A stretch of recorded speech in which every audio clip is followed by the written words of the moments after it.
For centuries, the story of Jesus Christ has been told through a specific lens, a lens polished by Roman emperors, refined by European councils, and ultimately sealed by kings and colonizers.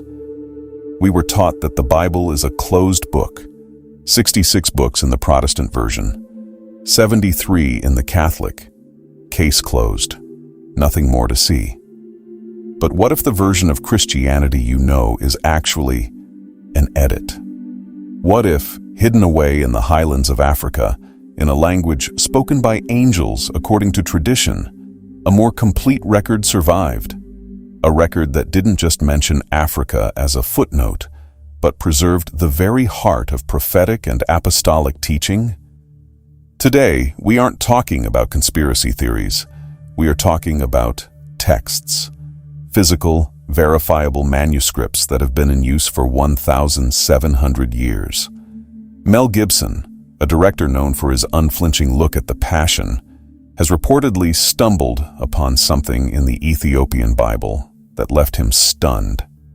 And when we look at what that Bible actually contains, it's clear why. Forget the Da Vinci Code. This is bigger. This is about the Book of Enoch. This is about the Book of Jubilees. This is about a version of Christianity that never broke from its Jewish and African roots. By the end of this video, you will understand why the Ethiopian Bible is the most explosive document in Christian history, and why the truth they hid in plain sight might just shatter everything you thought you knew.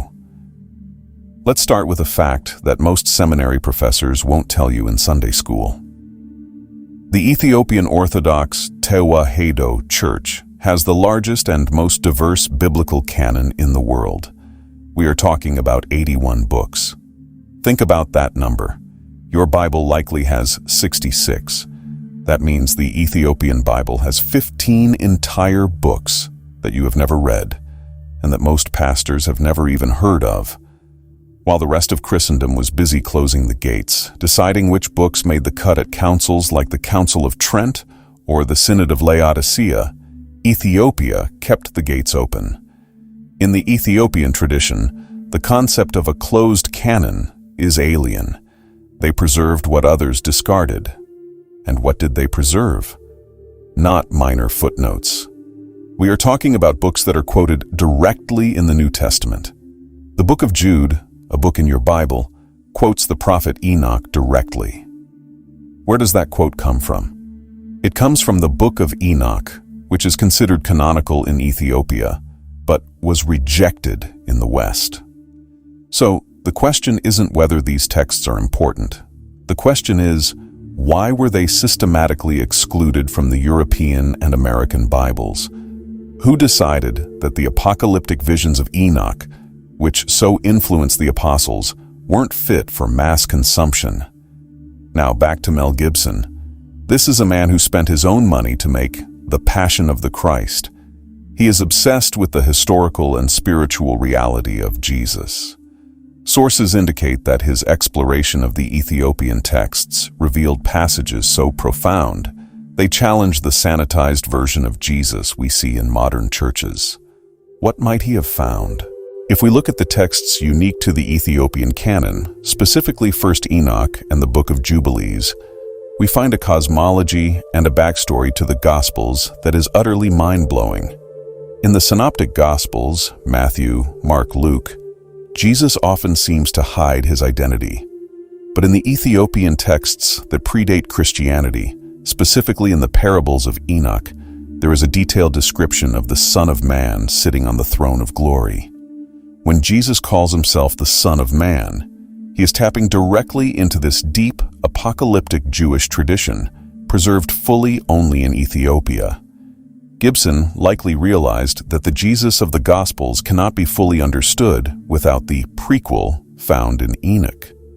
The Book of Enoch details the story of the Watchers, angels who descended on Mount Hermon, who taught humanity forbidden knowledge like metallurgy and cosmetics, and who procreated with human women, creating the Nephilim. This explains the giants in the land that terrified the spies in Numbers. It provides the reason for the flood. The Standard Bible gives you the conclusion. The Ethiopian Bible gives you the court transcripts. Gibson, who loves gritty realism, would be drawn to this gritty prehistory. Now let's talk about why this matters for Black history specifically.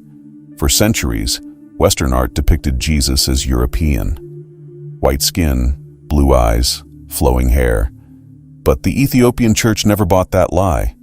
The Ethiopian Orthodox Church claims its origins not from European missionaries, but from the royal court itself. According to their ancient text, the Kibra Nagast, the glory of the kings, the Queen of Sheba, Makeda, visited King Solomon in Jerusalem. From that union, a son was born, Menelik I, who brought the Ark of the Covenant to Aksum. Whether you take that as literal history or sacred legend, it establishes a foundational truth. Christianity in Africa is not a product of colonialism. It is an indigenous apostolic faith. Look at Acts chapter 8. Who is the first Gentile baptized in the Bible? Not a Roman. It is the Ethiopian eunuch, a high-ranking official from the court of Candace, the queen of Ethiopia. This man was reading the Book of Isaiah. Philip baptized him, and tradition holds that he took the gospel back to Africa long before Peter ever went to Rome. The Ethiopian Bible, written in the ancient language of Ge'ez, is living proof that Africa was not a passive recipient of the faith. It was a guardian of the faith. While Europe was in the Dark Ages, Ethiopian monks were copying scriptures, debating theology, and preserving texts the West had lost. This is the truth that was hidden, not by a shadowy cabal, but by a Eurocentric narrative that erased the Black church from the story of the early church. So, if these books are so vital, why doesn't your Bible have them? This is where it gets truly controversial. In the 4th century, the church was consolidating power under the Roman Empire. Texts like Enoch and Jubilees were deemed too dangerous. Why? Because they empowered believers to interpret the spiritual realm for themselves. They emphasized direct angelic communication and pre-existent cosmic justice. Later, during the Protestant Reformation, Martin Luther tried to throw out the Book of James, let alone the Apocrypha. The idea of a set, limited canon became a tool of control and standardization. But Ethiopia was never under Rome's thumb. When the Roman Empire fell and the church in the West started using Latin, Ethiopia continued to worship in Ge'ez, isolated and free. There is also the factor of race. For centuries, the idea that the most complete, most ancient version of the Old Testament existed in an African kingdom was inconvenient for a colonial worldview that sought to portray Africa as primitive and needing salvation. It's hard to call a people savages when they have been reading the Book of Enoch since before your ancestors built Stonehenge. Mel Gibson's discovery isn't really a discovery. It is a rediscovery. It is a wake-up call. The Ethiopian Bible stands as a monument to a truth that has always been there. The story of God is bigger than any one denomination, bigger than any one empire, and deeply rooted in the soil of Africa. It challenges us to ask hard questions. Why was the Book of Enoch removed when Jude quotes it? Why did we let European councils decide what Africans could read? And most importantly, what else have we missed? The Ethiopian Church didn't just preserve texts. They preserved a perspective where angels walk the earth, where the Messiah was prophesied in vivid detail centuries before Bethlehem, and where the Queen of the South rises to judge a generation that forgot its roots. If you want to understand the Bible, you have to go beyond the canon. You have to go to Ethiopia. Because the truth wasn't destroyed. It was just waiting for us to be ready to see it. This is bigger than Mel Gibson. This is about reclaiming a lost world. I'll put links in the description to the academic sources and translations of the Ethiopian texts so you can read them for yourself. Don't take my word for it. Go read 1st Enoch, read Jubilees, see what they were afraid of you finding out. Like, subscribe, and share this with someone who needs to know that the Bible is more African than they ever imagined.